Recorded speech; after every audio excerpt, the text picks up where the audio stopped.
की तनख्वाहों की अदम अदायगी पर सिंध गवर्नमेंट चिल्ड्रन अस्पताल में बाइकॉट। डॉक्टर्स, नर्सेज, पैरामेडिकल और दीगर मुलाजमीन ने 11 माह से तनख्वाहें न मिलने पर तमाम शोबों के मरकजी गेट पर आग लगा दी।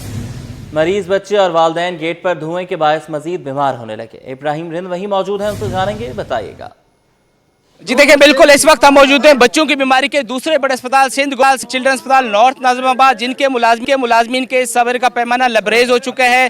11 महीने से इनको तनख्वाहें नहीं दी जा रही, जिसमें डॉक्टर्स, नर्सेज और पैरामेडिकल स्टाफ शामिल है। इनका कहना है कि घरों पे फाकों की नौबत आ चुकी है, लेकिन अफसरान जो है एयर कंडीशन के माहौल में मौजूद हैं। ईद करीब है लेकिन कोई पुरसाने हाल नहीं है, और आज इस शदीद गर्मी और हीट स्ट्रोक के सीज़न में शदीद गर्मी में एहतजाज किया जा रहा है। हमारे कैमरामैन दिखा सकते हैं मेरे उल्टे हाथ की तरफ के, यहाँ पे मरकजी गेट पर आग लगा दी है। बच्चे और वालिदैन बाहर मौजूद हैं। एहतजाजन उनको आज नहीं ट्रीट किया जाएगा। अपने मुतालबात के लिए तमाम यहाँ पे स्टाफ मौजूद है, और इसी गर्मी और हब्स के बावजूद भी तमाम पैरामेडिकल स्टाफ, नर्सेज यहाँ पर मौजूद हैं और यहाँ पे एहतजाज करने पर मजबूर हैं। इनसे पूछते हैं कि इनके क्या मुतालबा है। आप बताएं, इस महंगाई में कितना घर चलाना मुश्किल है और 11 महीने से तनख्वाहें नहीं मिलने, क्या कहेंगी? घर चलाना घर चली का बनाए। 11 महीने एक अहमियत होती है। 11 महीने आपके घरों में सैलरी ना आए तो हम आपसे हाल पूछें, जबकि पेट्रोल इस टाइम 400 प्लस क्रॉस कर चुका है।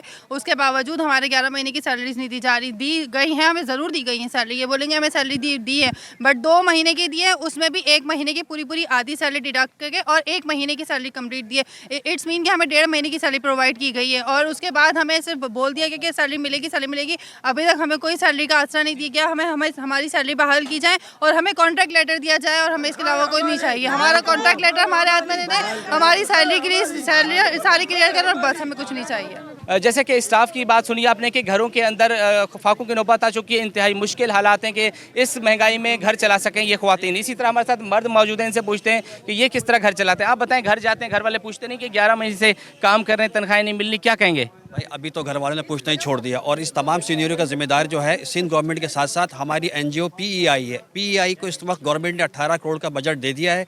अब एनजीओ को चाहिए कि वो हमारी सैलरी बहाल करे, हमें सैलरी अदा कर दे। लेकिन एनजीओ और पीईआई का जो मौक़िफ़ है वो ये कहना है कि पहले हम पेमेंट जो है वो वाइंडर को करेंगे, उसके बाद जो बचेगा वो एम्प्लॉयज़ को देंगे। तो हमारा यही पीईआई इंतज़ामिया से सवाल है। हम सिंध गवर्नमेंट से बाद में करेंगे, पहले पीईआई इंतज़ामिया से सवाल ये करते हैं कि वाइंडर के पेमेंट पर इतना ज़ोर क्यों?